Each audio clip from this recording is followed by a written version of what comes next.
Boris Kaka, Chairman of the IFA, Mr. Minami, Chairman of the IFA Asia Pacific Regional Committee, Jisushil Khani, Chairman of the IFA India Branch, Ajay, ladies and gentlemen. First, a word of apology for coming a little late. We ministers of the Narendra Modi government have an open house in the morning. Anyone can come and meet us except bureaucrats and industrialists.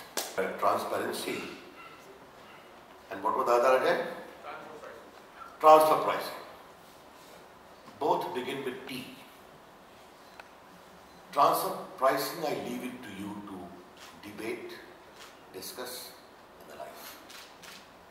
But I would insist more upon the transparency part of it. And this I speak not necessarily as a senior lawyer or the law minister. This I speak as a political observer, observing the scenario in India and around the world. As an IT Minister of India, I am seeing the IT ecosystem of the world. And technology is pushing us towards transparency. I will deal with that subsequently in the concluding part of my speech as to what we are doing in India. But what is important is, make a very honest note of one thing. The world cannot be run in the way it has run.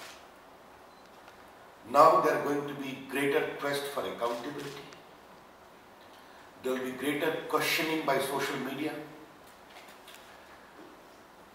And what the internet has done, it has broken boundaries. The world is no more caged by region or physical boundaries or geography. What we are experiencing is issues of the virtual world impacting the real world. This is the age of information. Information is power. This is the age of communication. Communication is power.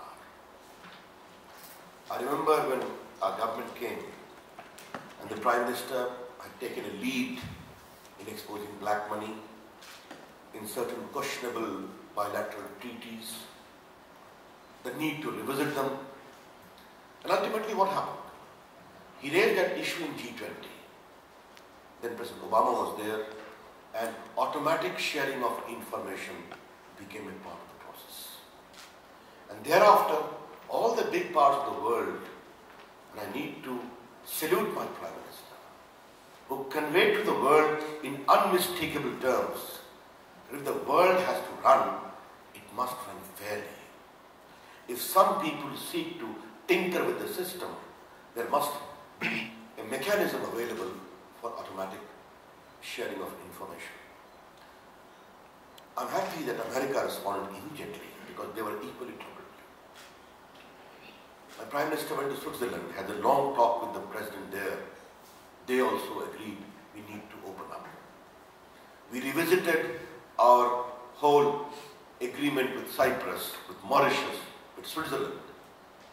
And ultimately, it was all designed not to break the system, but designed more to bring in transparency, designed more to sharing in information.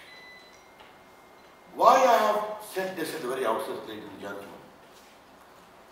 Tax practitioners and tax administrators will have to understand the tempo of this change. If you are not able to understand this change, I'm sure something is lacking in the approach of tax practitioner and tax administrator.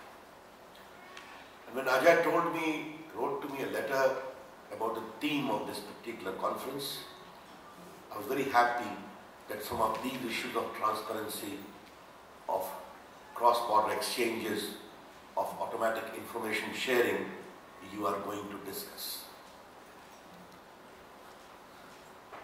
As I see, this momentum cannot be stopped now. People will come and start questioning their own government, their own countries. Why are you doing what are you doing? And if there is a reluctance to share there, the great movement of exchange of information on social media will start creating a different kind of a campaign. I am not going at all into the nitty-gritty of your tax analysis. That is for you to discuss. As the Law Minister of India, also, I must convey the unmistakable commitment of our government, what we have done and what we propose to do. When we came to power, we immediately, first of all, came with a lot of initiatives.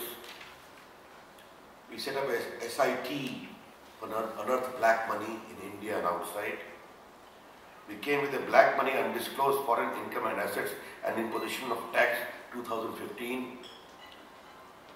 We signed a lot of new double tax avoidance agreement with new architecture with Mauritius, Cyprus to facilitate, expand the exchange of information.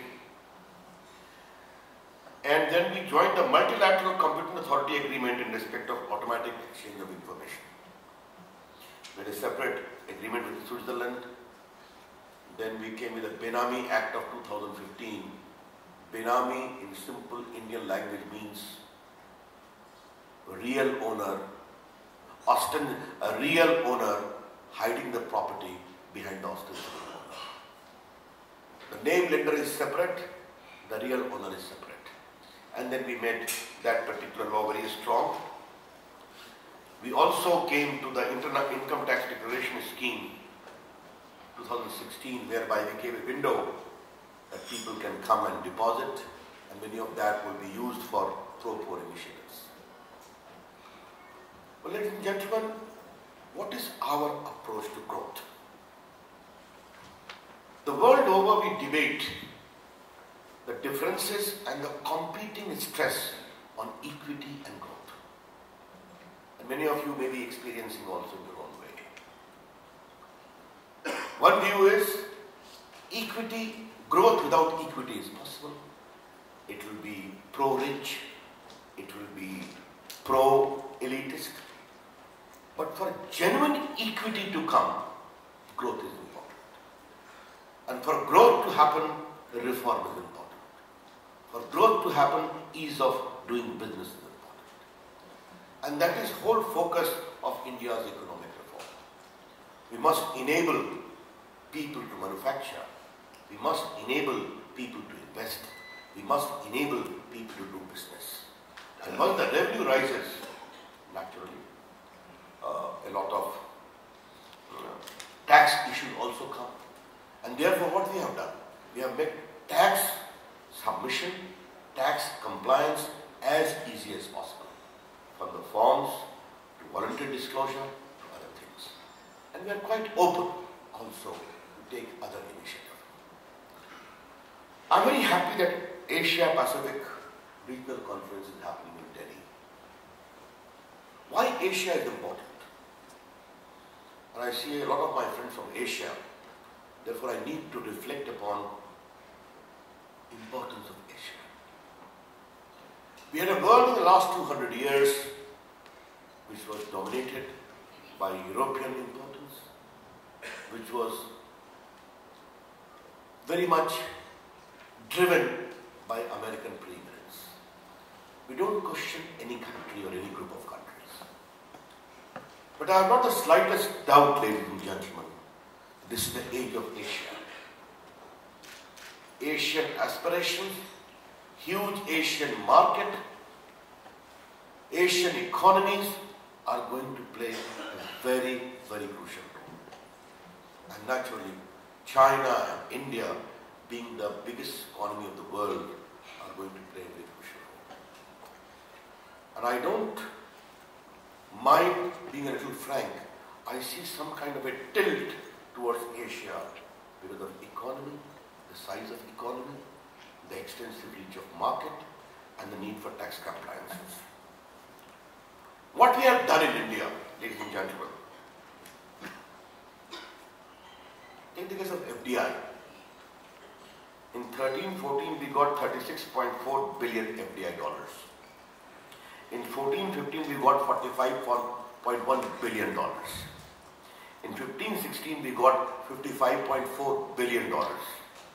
In 16-17 we got $47.2 billion. Till December only. It is still going on. Today, the IMF World Economic Outlook 2017 says Indian economy has grown at a strong pace in recent years owing to implementation of critical structural reforms, favorable terms of trade and lower external vulnerability. What we have done? We had to suffer a lot of headwinds, but Indian economic growth is consistently going at 7.5% to 7.3%. Investment I just talked about.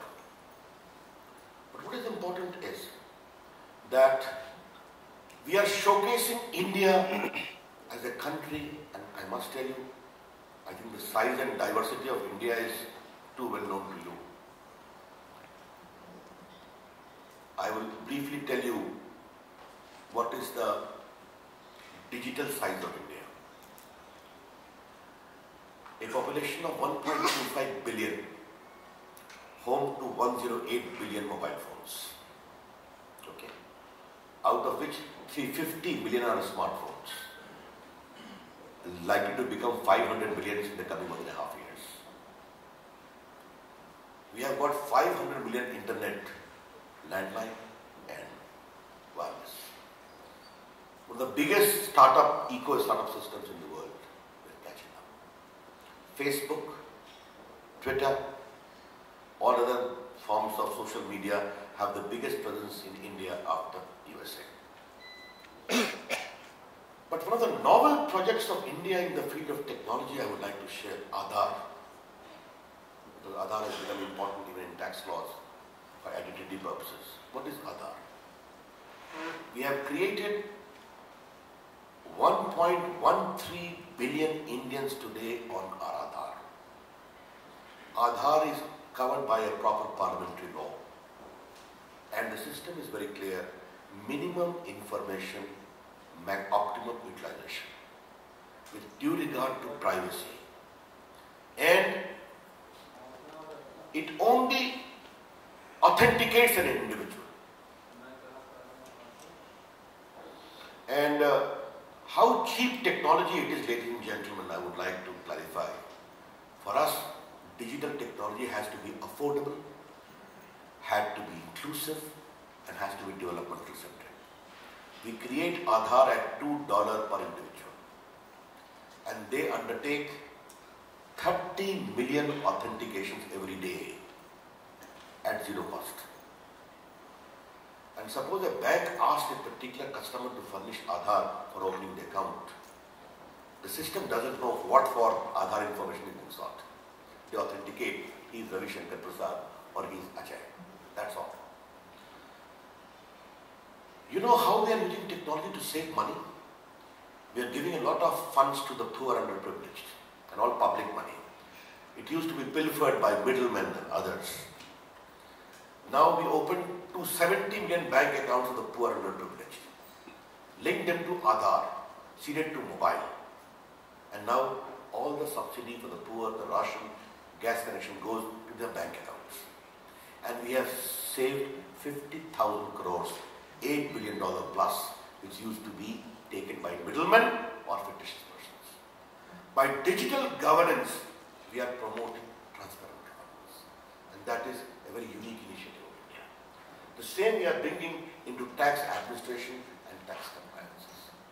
Once that happens, India becomes a showcase story as to how a developing economy of the sheer scale and size of India can come with a very profound experience as to how by digital technology you promote good governance, you ensure transparent accountability, and you establish a standard for other countries to follow.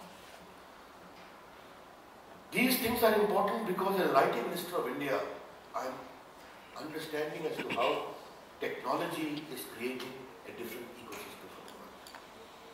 And I'm sure in tax administration, it is also going to play a very, very important role. Ladies and gentlemen, two quick things and then I'll close. We are creating a big ecosystem of digital economy. And a lot of my friends of the tax practitioners and tax advocates are sitting here. Indian digital economy is going to become a $1 trillion economy in the coming 5 to 7 years. And by digital economy, I mean communication, I mean IT and IT-enabled services, I mean e-commerce, I mean electronic manufacturing, and I also mean digital payment. You know, we are because of demonetization, we are encouraging a lot of digital payment, new products like Beam and others. India is becoming a center. In this ecosystem, surely tax issues will come. Issues of compliances will come. Issues of border or no borders will come. That is one area I would like to expect at some time in the future or present. You people need to reflect, need to interact, and also give a feedback as to how we can promote digital economy without disturbing innovation, enterprise, but also ensuring tax compliance. Well, ladies and gentlemen, I'm very happy. You may have known that we have just passed the GST law.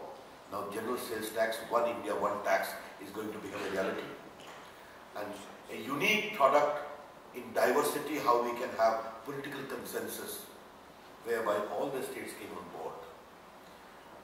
It is going to become a new ecosystem where you need to have only one registration.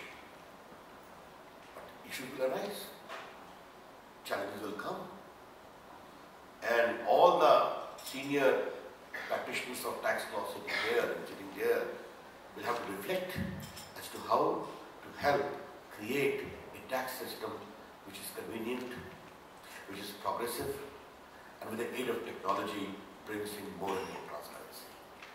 These are some of the challenges I thought I must convey to you. Yes, one concern I must flag. Of late, terrorism and their offshoots are also using technology for the spread of their crimes, including their big fiscal clout. Surely, police administration, security apparatus will take care of that. And as our PM says, cyber threat is like a bloodless war. We have to fight it out, and we'll do it. But how can income tax and fiscal practitioners should recognize this threat, and whatever other initiatives are required to be done to plug these gaps? I thought that I also must observe about it. It was nice talking to you this early morning. I'm sure the coming 2 days are going to be productive, are going to be meaningful, and the deliberations would also include some ideas as to how we policymakers need to take your feedback for the good of the country and ultimately for the good of the world. Thanks a lot. Namaskar. Jai Hind.